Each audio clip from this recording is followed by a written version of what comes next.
కూడదు, ఖచ్చితంగా నువ్వు సేవ చేయాలి అని ప్రార్థన చేసి పంపాడు.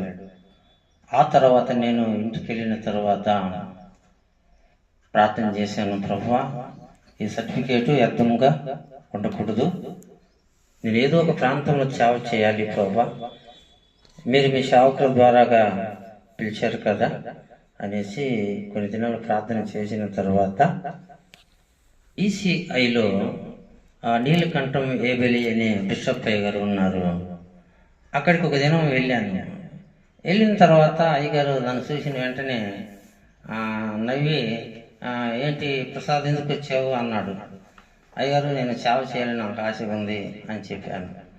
మీరు ఎల్ఈఎఫ్ మీరు అల్లిలో చెప్పరు ఏంది అనేసి కొంచెంసేపు తమాషగా మాట్లాడాడు. లేదు అయ్యగారు అదంతేం లేదు,